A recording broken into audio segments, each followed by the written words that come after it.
Just before I introduce our visiting speaker today, just a reminder that we will leave questions for the end. Please enter your questions in the chat, and please let us know that you were present today by filling out a brief survey at the end of Medical Grand Rounds. So welcome everyone to Medical Grand Rounds. It is a pleasure to have our special visiting professor here today, who was brought to us really with the help of Dr. Maduka Pai, who knows Dr. Salles very well, and who recommended her for today's lecture. Dr. Salles is a national leader in diversity, inclusion, and equity, having earned a PhD studying these topics at Stanford University. She's also a surgeon and has extensive lived experience as a woman of color working in a male-dominated environment. Dr. Salles completed medical school and residency in general surgery at Stanford prior to completing a fellowship in minimally invasive surgery at Washington University in St. Louis. After staying on faculty in St. Louis for a few years, Dr. Salles moved back to Stanford in 2019 to work with medical school on issues related to diversity and inclusion. Her research focuses broadly on general equity, implicit bias, diversity, inclusion, and physician well-being. During the pandemic, Dr. Salles served as a disaster relief physician caring for patients with COVID in the ICU. She's a sought-after speaker and has given over 18 national and international invited talks related to gender equity and sexual harassment in medicine.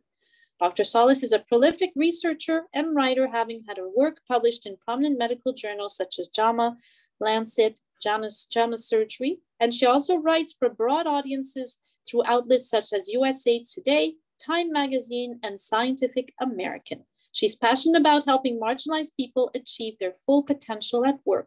So it's really a great honor and privilege to have you here with us today. And I will give you the floor. Thank you so much, everyone, for attending, and thank you for joining us today. Awesome. Thank you so much. It's a pleasure to be here with you all virtually. I'm just going to go ahead and share my screen, and then we'll get started. All right. Oh, sorry. I accidentally clicked on the trash bin. Okay, there we go. All right, so this morning we're going to be talking about sexual harassment and, give some general background, but we're also going to talk about really who's protected. And obviously, I would say who should be protected is the people who are the targets and the victims or survivors, whatever term we like to use. But I think people don't, or actually, I don't think that's actually what's happening, but that's the argument I'm going to make here today. And so we'll see how convincing the argument is. Before I get into that, disclosures here for me, I'm a consultant for Intuitive Surgical and the Intuitive Foundation. Intuitive Surgical is a robotic surgery company, which has no influence at all or relevance to the topic that we're talking about today. I was a co-founder of Time's Up Healthcare, which is an organization that is dedicated to creating safe and equitable workplaces in specifically fighting sexual harassment in healthcare. And I resigned from that position for a lot of reasons, which we can discuss later if people would like to. Before I get into the next couple of slides, I did want to give a trigger warning that I'm going to have some explicit examples in here of sexual harassment. And I recognize that that can be really upsetting for people. So if anybody does not want to see that content, now is a good time to slip away. No one will be offended if you need to do that. I'm just going to give people a moment. So with that, before I get right into the content, I thought we'd do a quick poll. Naomi, if you don't mind to put up the poll. I just wanted to get a sense from people, what do you all think right now? Who do we think is protected when sexual harassment occurs? So not just when it's reported, but when it actually occurs.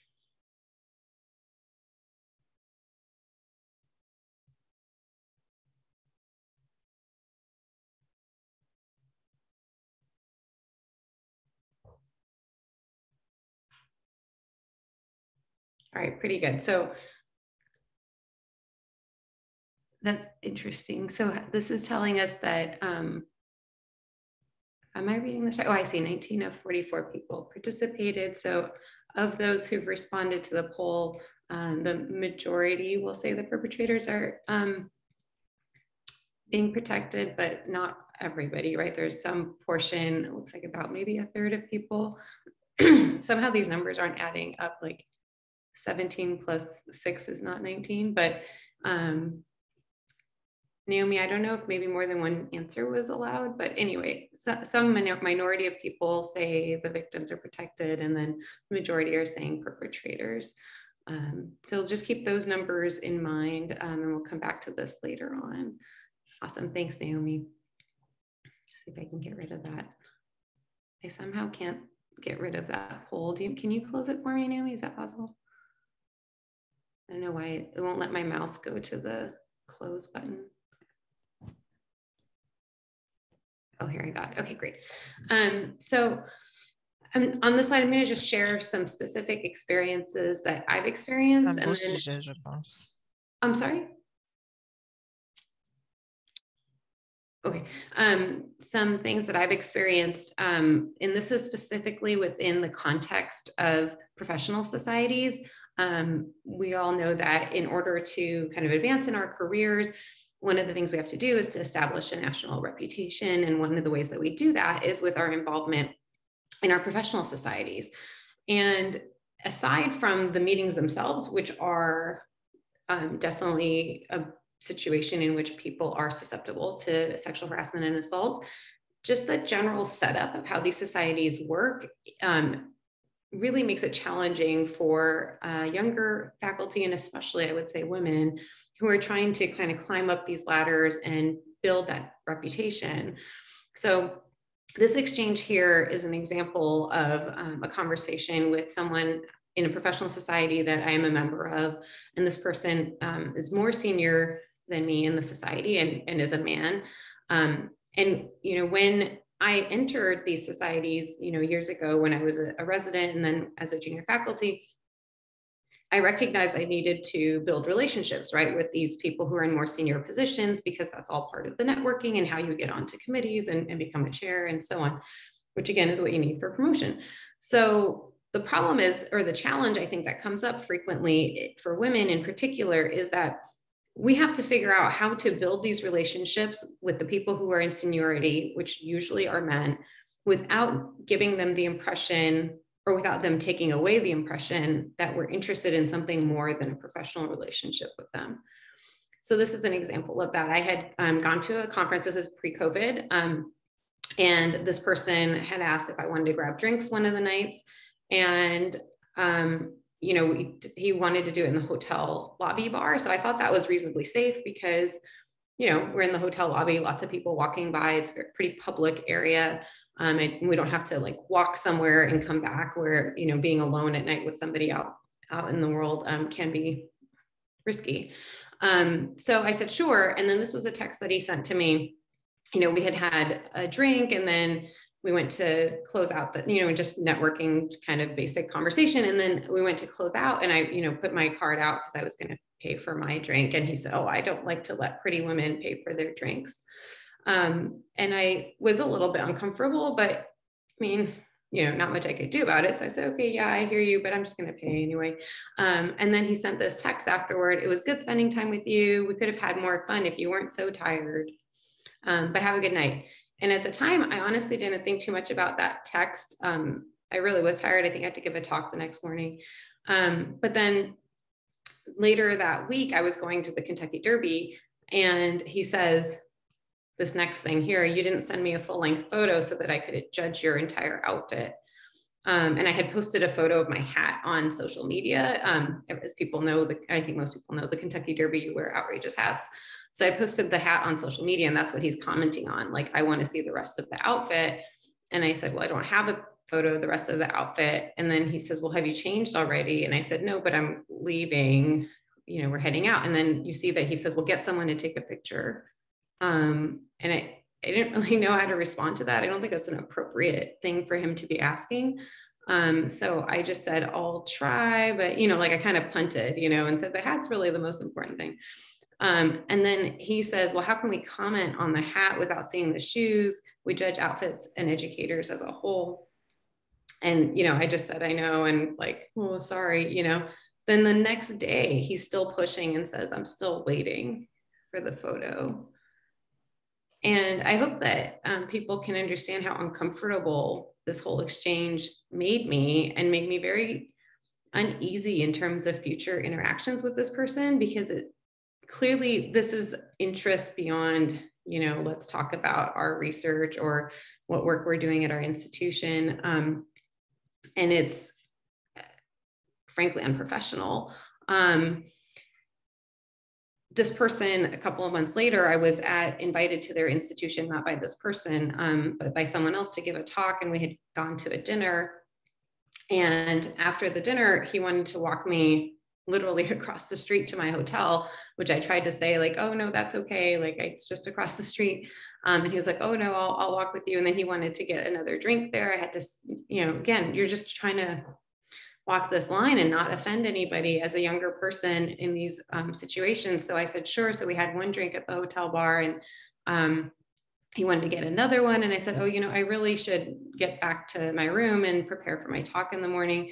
And then, so we walk over to the elevator, and he goes to give me a hug. And I think probably most women have been in this situation where, you go in for like a professional, like a hug where your lower body is away from the other person, and you just kind of like hugging around the shoulders.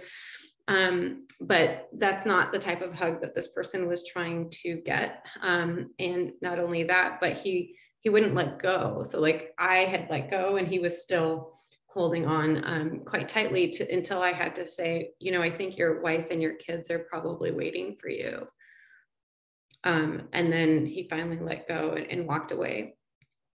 And obviously there are worse things that happen to people. I'm not describing this to say this is like the most awful thing that anyone could experience, but I wanted to highlight for folks who may not have been in these positions or may not understand what all happens, how challenging it is, especially as a junior woman faculty, to navigate these relationships, because we all know what happens when at least some men get rejected or feel that they're being rejected. There's backlash and retaliation, and these societies are small.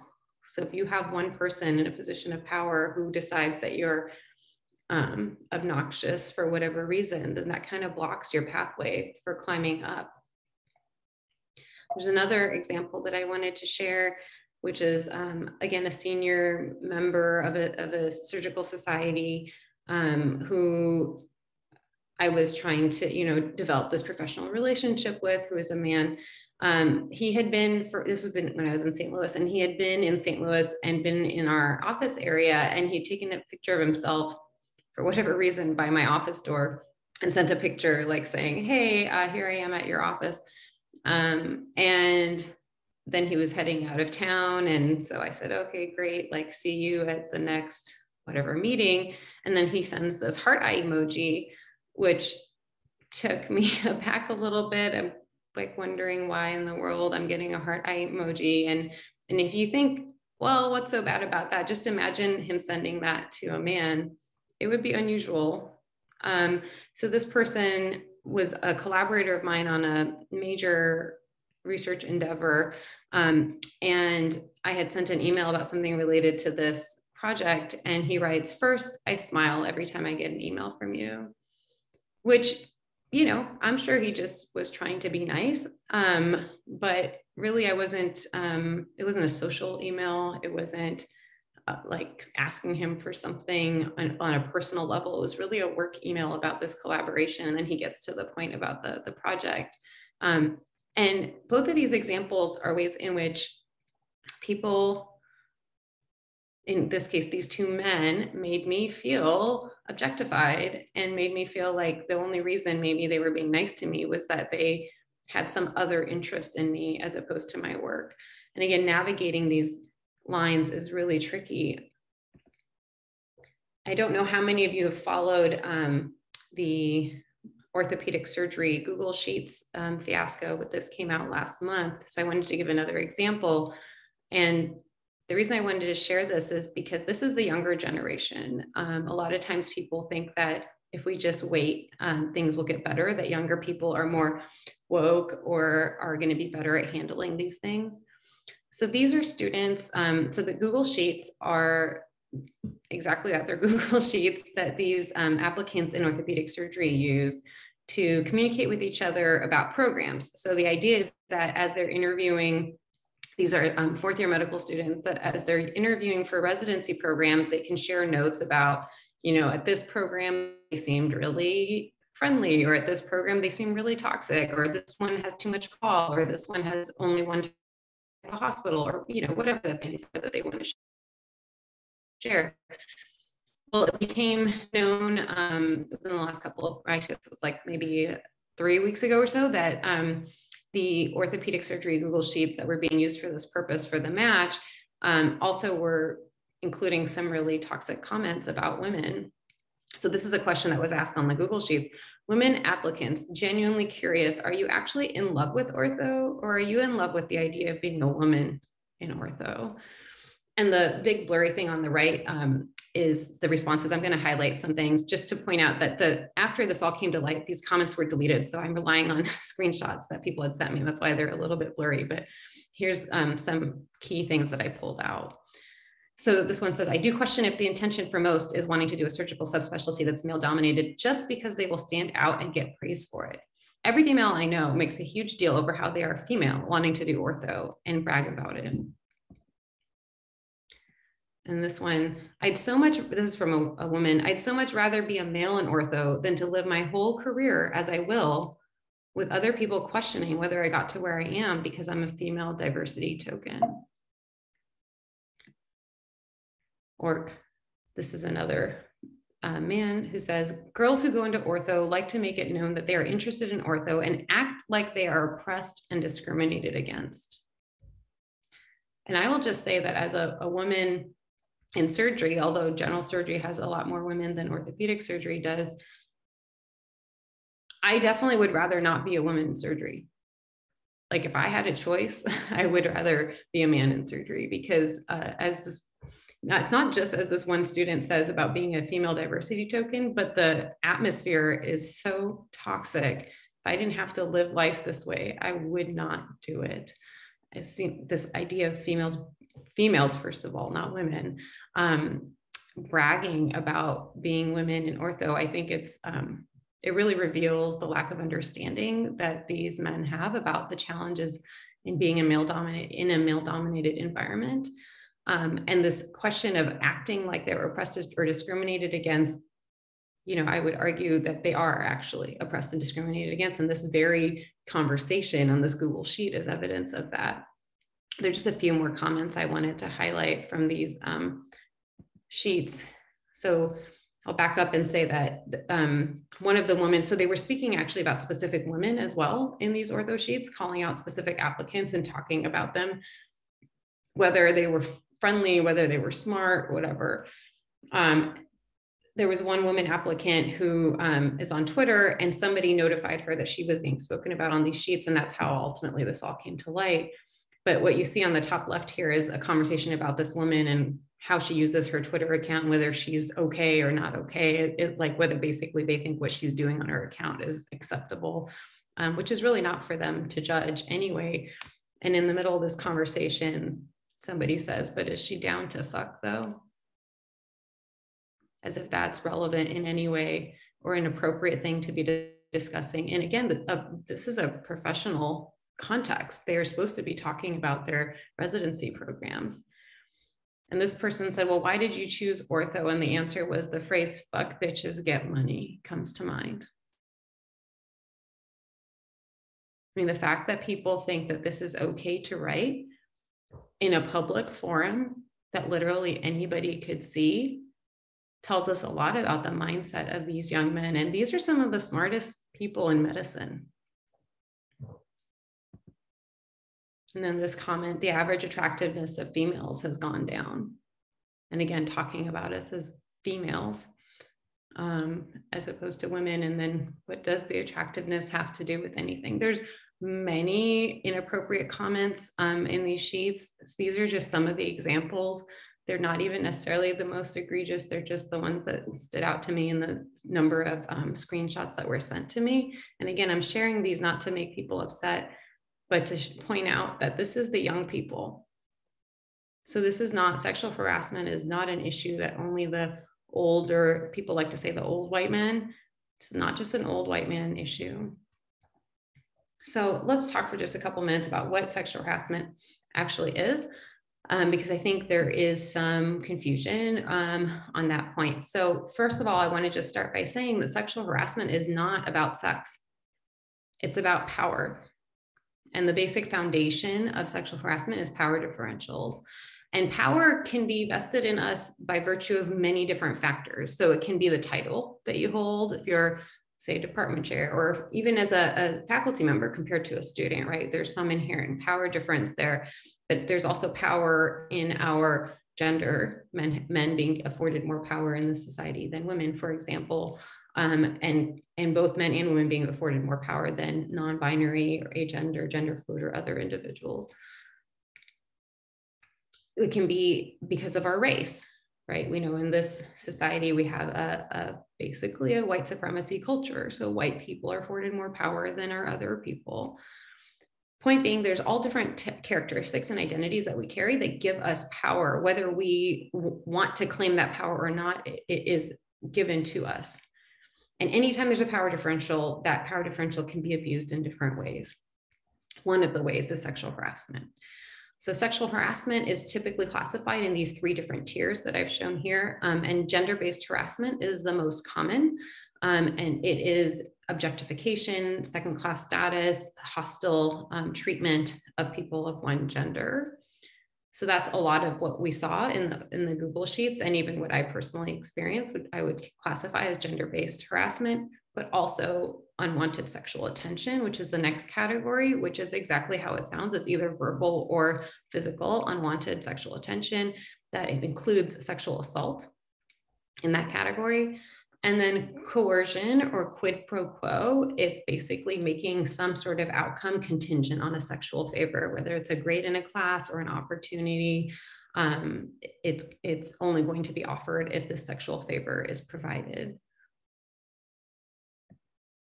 So the National Academies of Science, Engineering, and Medicine put out this landmark report in 2018. And this graphic, anybody who's really looked into sexual harassment lately has already seen, but I wanted to share it here because I do think it is a nice visual representation of what I just showed you on the last slide in terms of the definitions.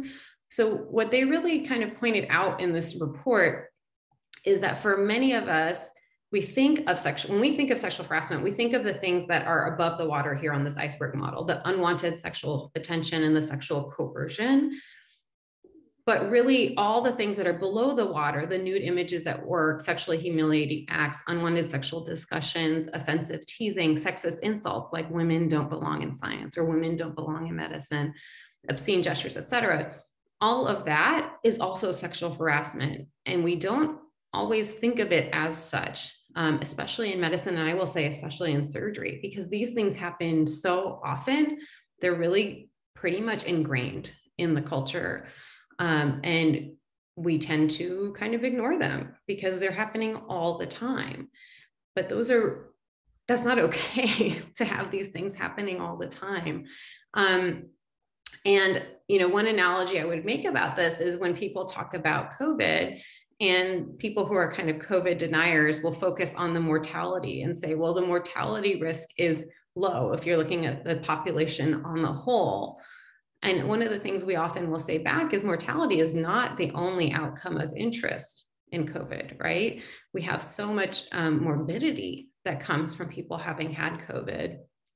And so it's kind of like that to me in a way, that the unwanted sexual attention and the quid pro quo, if we only focus on that, we're kind of only focusing on the mortality. If we want to really address sexual harassment, we have to address the gender-based harassment. Which again, I'm analogizing to the morbidity that comes out of COVID. So before I go to the next slide, I just wanted to highlight for you the things that I personally have experienced. I just shared a couple of things at the beginning, but I've experienced all of these things in my career. And I'm not putting this out there because I think I'm special or unique in any way. I would venture that most women have a similar set of red boxes, maybe not the exact same ones, but a similar set. And that is not okay with me. And I hope that it's not okay with you either.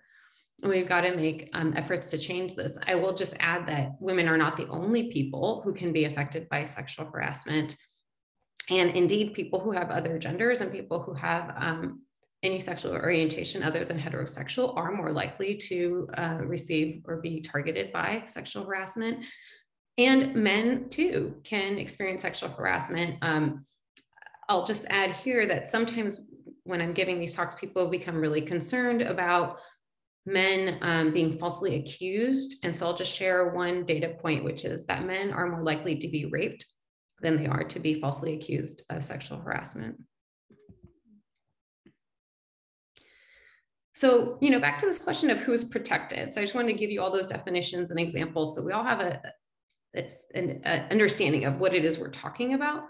So back to who is protected. So this is a case that was obviously very public and still ongoing, actually, this case of Cuomo in New York.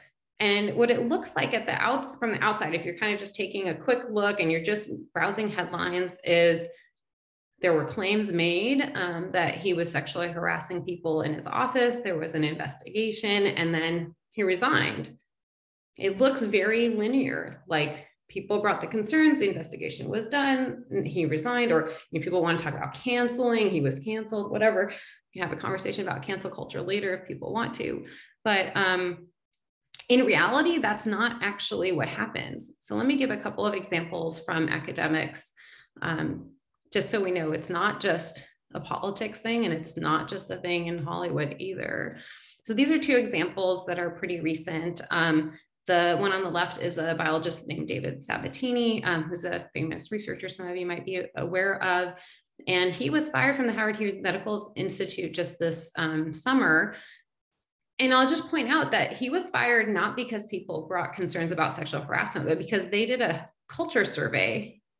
And within the culture survey, there were so many concerns raised that they then launched an investigation. And then they found out that he had been harassing people for years.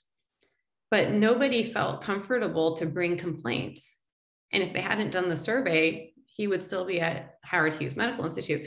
Now, to the point of accountability, he remains on the faculty at MIT. So he did lose one title, but he still got another one, which is very prestigious and important.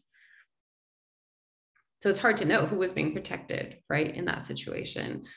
This other example here is Francisco Ayala, who was ejected, as it says there, from the National Academy of Sciences also this summer. But he was at UC Irvine, and complaints were actually brought against him starting back in 2015. Then in 2018, eventually he resigned from UC Irvine, but it took until 2021 for the National Academy of Sciences to revoke his membership. So again, it's like people were being harassed for how long in both of these situations, and how long did it take for there to be some kind of accountability, and is it enough? And I think one of the women who was involved in the UC Irvine case said very specifically, yeah, it feels like some kind of justice. These are not word for word, I'm paraphrasing. This is some kind of justice, but it's too little and it's too late. So again, who was protected really in these situations? Here's another example from medicine specifically. This is an oncologist, many of you might be aware of this case, who was at the Mayo Clinic. And after many years of complaints being brought about him, he eventually was asked to leave the Mayo Clinic in Rochester, but he landed then a job as I actually don't recall now if it was division chief or department chair at Mayo Clinic in Scottsdale. So basically he was getting a leg up to go to a different Mayo institution. And it wasn't until the women who were at Mayo in Rochester found out about this that they contacted the folks in Scottsdale that offer was actually revoked. But he had already gotten licensure in Arizona. So there was nothing that holds up medical licensure in these cases. He was able to just find another position affiliated with the University of Tennessee, which is, as I understand it, where he currently remains. This whole time, he also was had a high position at the NCI. And this is what this quote is that I pulled out from folks at Mayo, where they say they're frustrated that Mayo did nothing to, in their opinion, to prevent or respond to the instances of harassment until they all got together as a group. And then despite the termination that this person still held positions in NCI that gave him power over other people, including people he had victimized in his time at Mayo. And then this letter came from one person who said that she was too embarrassed, ashamed, and frightened to come forward to her employer, and she feared more consequences. She feared more consequences that would further limit her career possibilities because of this person's influence in the field of GI oncology. So for many years, people knew about this person's behavior, and he was protected. I mean, in this case, people brought concerns and nothing was done. And even now it's unclear whether there will be any remediation or, you know, I would point out, by the way, that in most cases, it's not that when people come forward, they want the person fired or canceled or whatever. They just usually want for other people not to have to deal with or face what they felt and experienced. So these are a couple of pieces I've published only to point out that this is really what I feel. The sexual harassment is the norm in healthcare. As I pointed out on that iceberg slide, these behaviors are happening all the time. And the growthy, and I'm not sure if that's how his name is pronounced, it's growthy or grothy, but in that case that I showed you about at Mayo Clinic, what really that highlights is the way that we pass the buck, or some call it passing the trash or passing the harasser. But when there is some modicum of accountability, often what actually happens is that the person who is the offender or perpetrator is asked to leave and then supported in finding another position somewhere else, much in the way that he was. And often they fail upward. There are numerous examples of this. I'm just giving you a couple here, but it happens time and time again, because who is protected? It's the people who are perpetrating these crimes. And I don't think it's out of malice, by the way, that this happens. I think that organizations are worried about lawsuits. I think they are very protective of some employees' rights, although not others, which is interesting. So what happens? Why does this happen in medicine? And why do I think that this is the norm?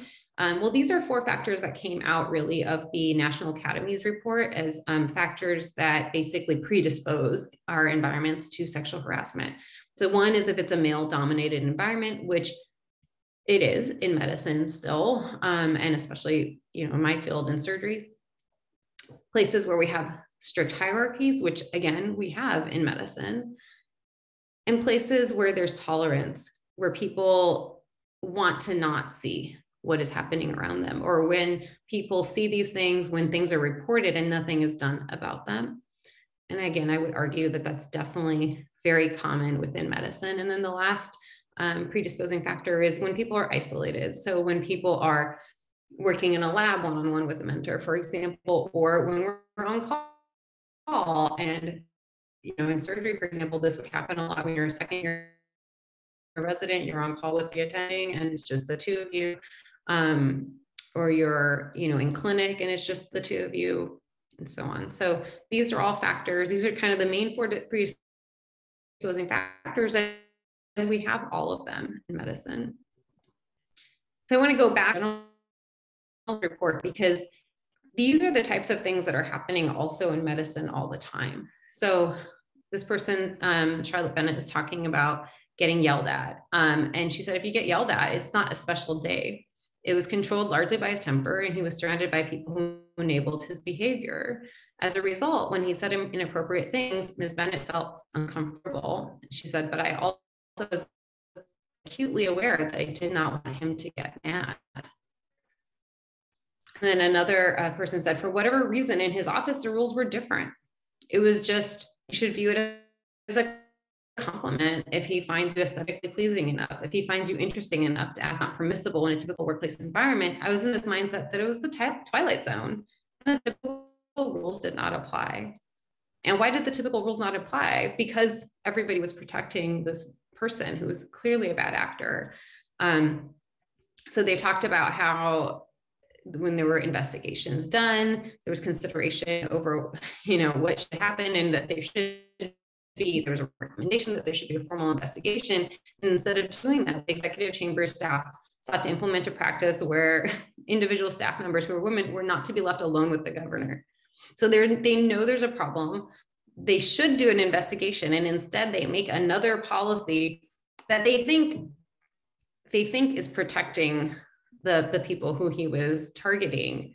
But really all they're doing is protecting him, right? Because they're protecting his power. They're allowing him to continue in his role and creating workarounds to try to minimize risk to other people.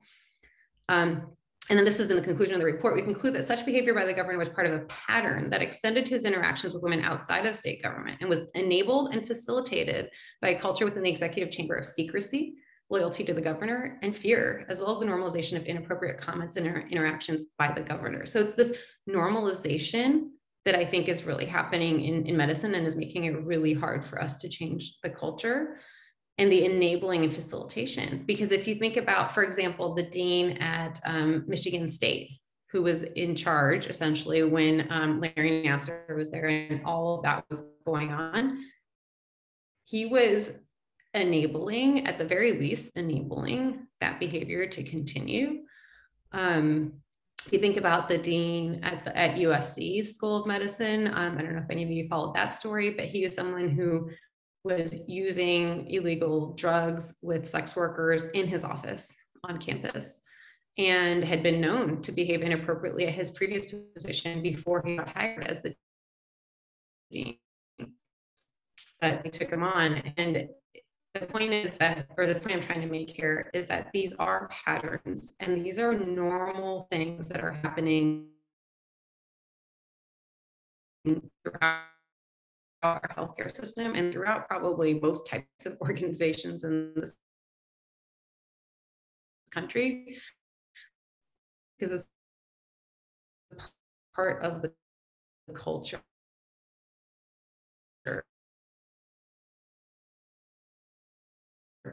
Still objectified,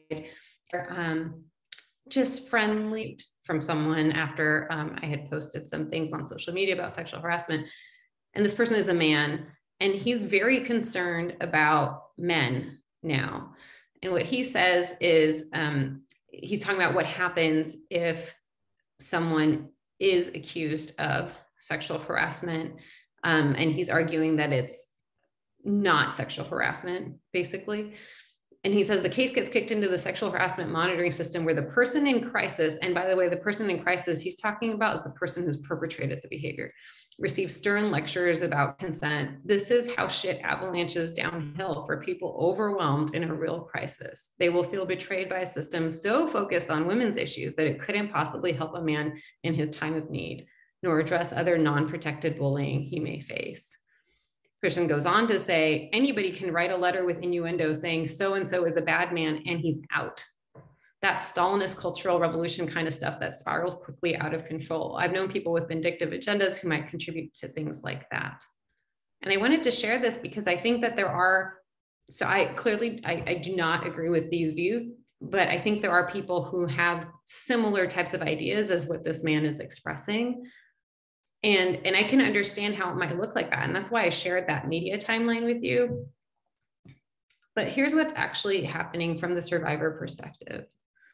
One is they're experiencing harassment. Often this is confusing. As you could probably tell from me in the interactions I shared at the beginning that I had with people, it was like, what is happening here?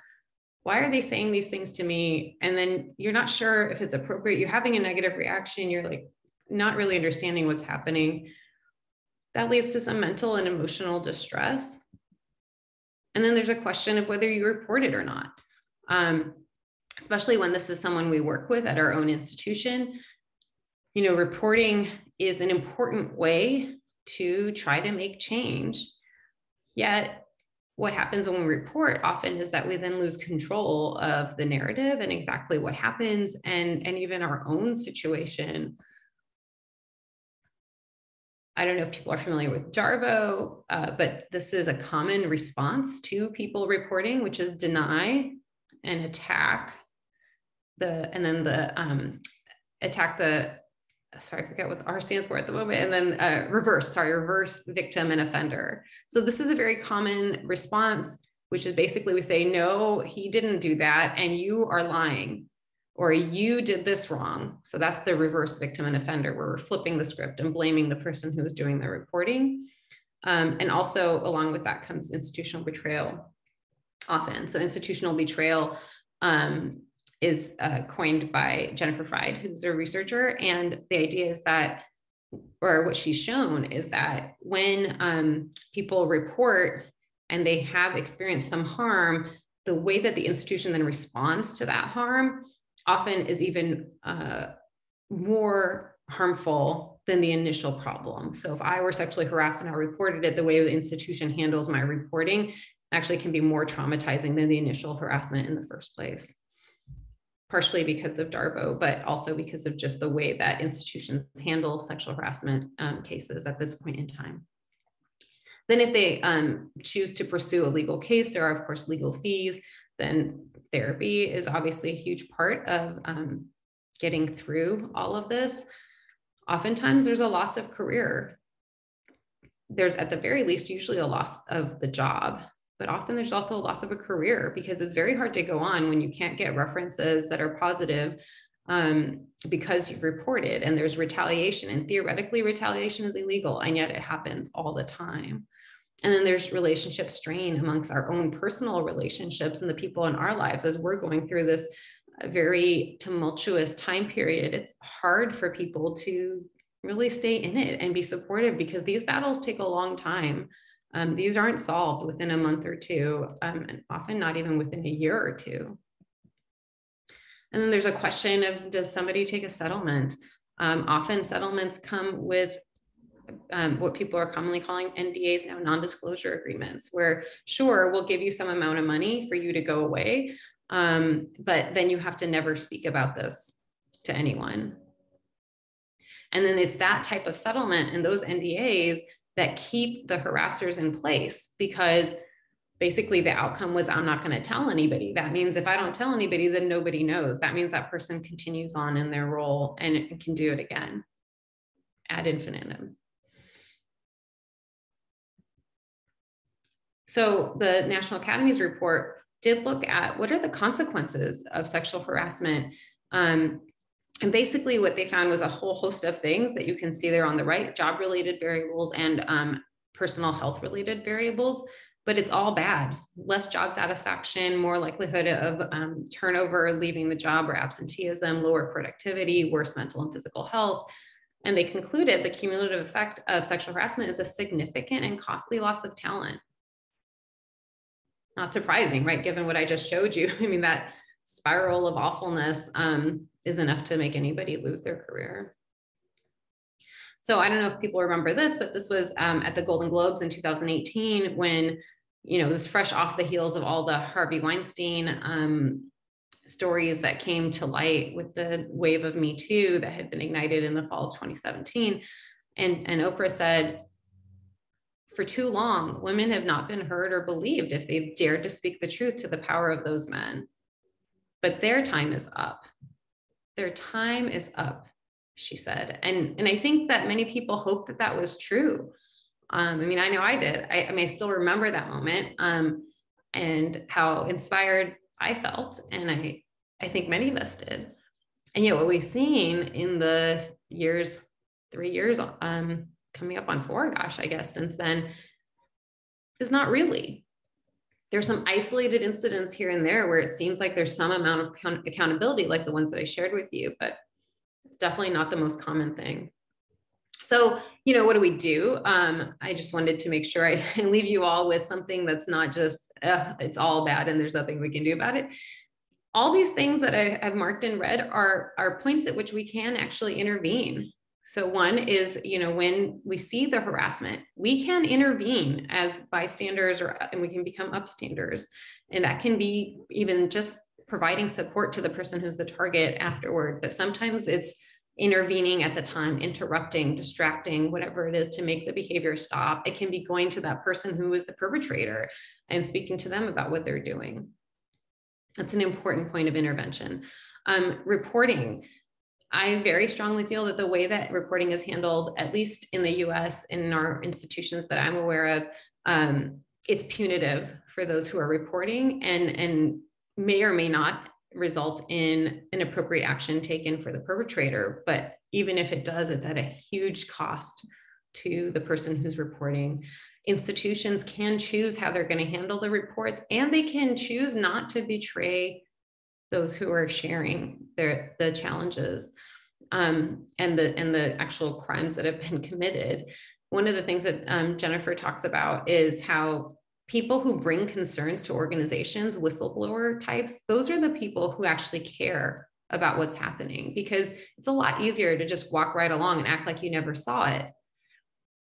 What organizations should do is to value those people, because they're the ones who bothered to stop and write a report or stop to make a call. And instead, what happens is those people become the bad guy, and they're labeled and they're blamed and they're shamed. Organizations could, and I would argue should, actually cover the legal fees for those who are bringing concerns. Again, I think that we need to step up and say we want people to share their stories, and we want to stop having these things be normal. They should not be normal. And that won't happen until reporting is not punitive, and until things like the legal fees, finding therapy, losing career are changed. You should not have to face losing your career when someone has harassed you and you decide to hold them accountable, because it's the hard thing to do, to hold them accountable. And we should value that. And settlements, we should get rid of NDAs. Absolutely. There's an organization that Lift Our Voices that is dedicated 100% to just that, eliminating NDAs, so that we can't hold this over people anymore. Where if I made a report about something and the best decision it was for all of us was for me to leave that institution, that I can never tell anybody what happened, that's just not right. The silencing of survivors is not okay. So I just wanted to ask this question one more time, see if that shifted anything. Nadia, if you don't mind to just put up that poll. Naomi, can I ask you to put up that poll? I'm sorry, Naomi. Yes, I'm doing this. Great, thank you.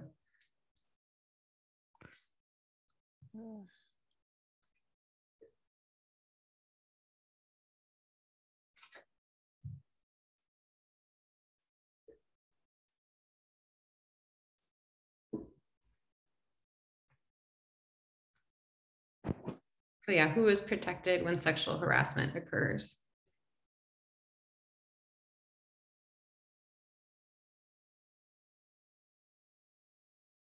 I think we have some more people than we had at the beginning. So just so folks know, we did do this poll at the beginning as well. So I'm just comparing answers now to then.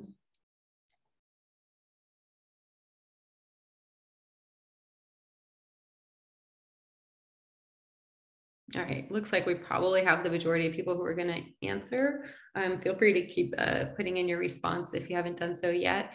So yeah, it's shifted down for sure. We were at 33% and 89%. And again, I'm not sure why those don't add up to 100, but definitely the number of people who think that the victims or targets are protected is less. So I guess something was conveyed here. I conveyed something here in this talk. This is the last thing I wanted to share, which is for my piece in Scientific American, vulnerable sick people deserve to be cared for by experts who can work at the top of their game, unfettered by workplace harassment and discrimination. And I don't think that's the world we have right now, but I think it's one that we can create. And I hope that you will try to do that with me. I have a quick survey. I know you have a survey to do for your grand rounds as well, but if anybody is willing to give me feedback, this is just for me to know what's effective and how people receive the information that I shared today. It's a QR code that you could just scan if you don't mind. And with that, we can go into questions. Thank you. Thank you so much, Dr. Salles. Very different talk for us. Really, thanks for bringing this to us. I think it's a very important, a difficult topic. Thanks for sharing not just your expertise, but your personal experience. We greatly, greatly appreciate that. There are a few questions, and I know Dr. Padma asked me early on if she could actually ask a question verbally. Tina, are you there? And do you want to just ask your question to start things off? Yeah, I'd love to. Dr. Salles, thank you so much for your straightforward honesty and your specific naming of all the different types and levels of sexual harassment and sharing your personal story. It has all been very powerful and really excellent. I already QR scanned your code for immediate. And I actually voted twice at the beginning because I wanted to have hope that there is actually protection. So I think that's why the numbers were skewed. Maybe others were like me. My question is about isolation. And I was wondering, for a woman who had a bad experience, shall we say, with a staff person, how would one go about locating other women who had a similar complaints?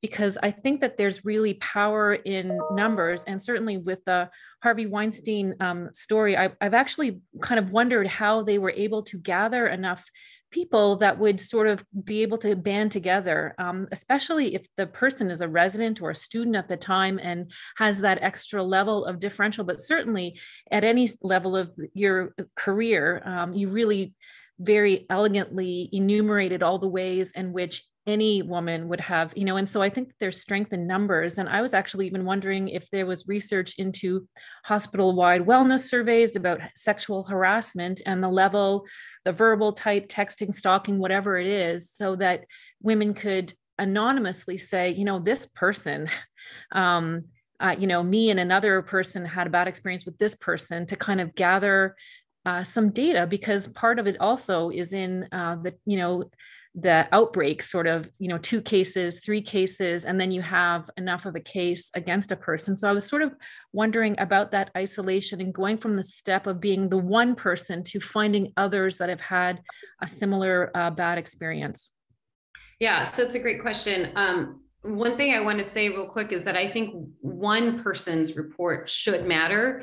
And I know you're not saying that it doesn't, but sometimes we see, especially in the media, where if there are 10 people saying something, it matters more than if it's one. And I think that's harmful, because first of all, not everyone feels comfortable to speak up. And if one person has experienced something, it is very likely that many people have experienced, or at least multiple people have experienced it. So that one person doesn't represent one person's experience typically.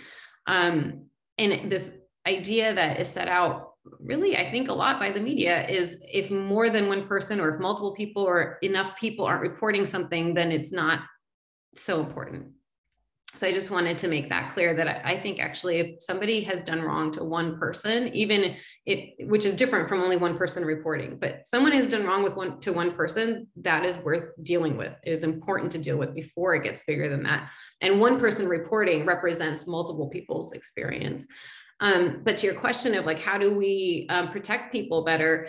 There is a system called Callisto, which exists, and I don't know them or anything. I just know that they exist, which is an academic reporting system, or it's a reporting system for academic institutions, where people can anonymously submit information about someone who's perpetrated harm against them. And they can basically Callisto holds on to that data until some number of people have reported that same person. And I believe, I've never entered something into there, but I believe that a person who's reporting can say how many people they feel they would want to have reporting this person before they feel comfortable having their information released. And so I might go in there and say, Dr. Smith harassed me, and if you get 3 other people who say that about him, please release this information, for example. So that's a tool that exists.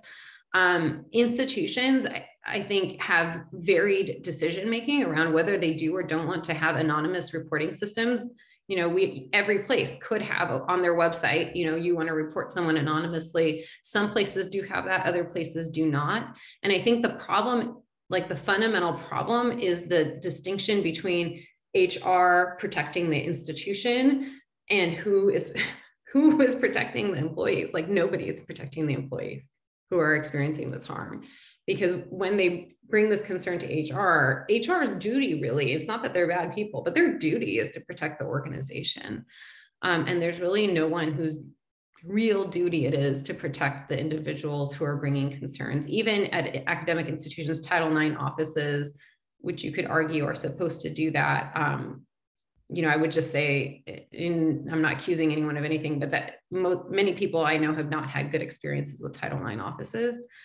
And so figuring out how to change that reporting process to be more protective of individuals who bring concerns is hugely important, and no one has figured that out. I think anonymous reporting in some format would be useful, but there isn't anything formalized aside from maybe Callisto that exists for that. Thank you very much. Other questions are coming in. Are we different in medicine compared to law, engineering, finance? I mean, I think a lot of people think that doctors hopefully would be a little bit perhaps better people in general. Is it different in medicine? Are we protected in any way compared to other groups? I do not have reason to think that things are any better in medicine. I actually would think they're probably worse, especially as compared to engineering or law. If you think about how, like, just look at training. We are in training for far longer than anyone in those other professions. If you include medical school and then residency and so on, that's a lot of time where you are really disempowered within the hierarchy, and therefore, because of those power differentials, extremely vulnerable to all different kinds of abuses. And all of us who've been through it know that we experienced it. And that's not just women, you know, we've all experienced some kind of harassment in medicine. So no, I actually think it's worse, probably, but I don't have data to tell you, like comparing percentages, for example. And part of that is because the data collection has been quite varied in terms of how people ask the questions and what they're defining as sexual harassment. For example, there was a study that was published in a New England Journal a couple of years ago that was looking at surgery. They had surveyed all surgical residents at the end of our in-training exam, which is not a methodology I would endorse. But anyway, they did that, and they asked about experiences of sexual harassment. They didn't define what it was for anyone, and they just asked them basically if they'd experienced it. And they came up with a very low rate of experiencing sexual harassment. I can't remember exactly what it was, but it was less than 20%. And I just can tell you 100% as someone who's been in surgery for so long that that is a significant underrepresentation of the instance of sexual harassment in surgery. And so it's very hard to compare across fields, but I would just tell you that I definitely do not think we're any better in medicine than any of those other professions. Thank you. We're getting low on time. Thank you, Natalie has put up the link to Callisto here. Thank you, Natalie Diane, for doing that. And Nikita Pai is asking, is there assistant report bullying and racist remarks in the workplace or in collaborative relationships? If not, there should be, or when should there be? I don't know if Callisto does allow reporting of bullying or racist remarks. Do you know? I believe they're really focused on sexual harassment, but this is an excellent question because of multiple things. So one is, none of us are gender alone. We're not just a man or a woman, right? We may be an immigrant. We may have a different skin tone. We may have a different culture. We may have a different religion, sexual orientation, et cetera. And all of the different aspects of our identity make us vulnerable to different types of discrimination, bullying, harassment. There is not a lot out there for racism, truly. Even if you look at academic institutions, there is this idea of mandatory reporting when it comes to sexual harassment. Like if you are a faculty member and someone comes to you and says that they experience sexual harassment, you are mandated, at least in the US, the way that it's kind of proceduralized, is you are mandated to report to your institution's Title IX office. And the idea of that is to encourage reporting, theoretically, to make things better, but it doesn't in reality play out that way. But there's nothing analogous to that for racism. If someone comes to me saying that they experience racism, we don't have the same mandate exactly to report. That said, in my conversations with HR professionals, they have said that actually it is kind of the same type of thing, that if someone comes to me with a concern of racism, I should report it. Otherwise, I am liable for kind of suppressing that information, which is something I think most people aren't that aware of because we don't talk about it that much. And there is a need for more work in that space for sure. And especially, when we're talking about intersectionality. So when people having two or more marginalized identities, whether it's you know, a lesbian woman, for example, or a woman with a disability, or a Black woman or Latinx woman or whatever. These intersections make us more vulnerable to all of these behaviors, and they don't happen in isolation. Thank you so much. Once again, you know, big thanks on the behalf of the group here in medicine, Department of Medicine here at the MUHC. Thank you very much for joining us, for your honest and open presentation, for answering all our questions. A special shout out to Marupai for bringing you, introducing us to you and bringing you here today. There are some more questions in the chat. If you perhaps could take a few minutes, perhaps once we sign off, to answer that, that would be greatly appreciated. And once again, thank you so much for your wonderful presentation today. Thank you everyone for joining us. Thank you for having me. Thank you. Bye-bye.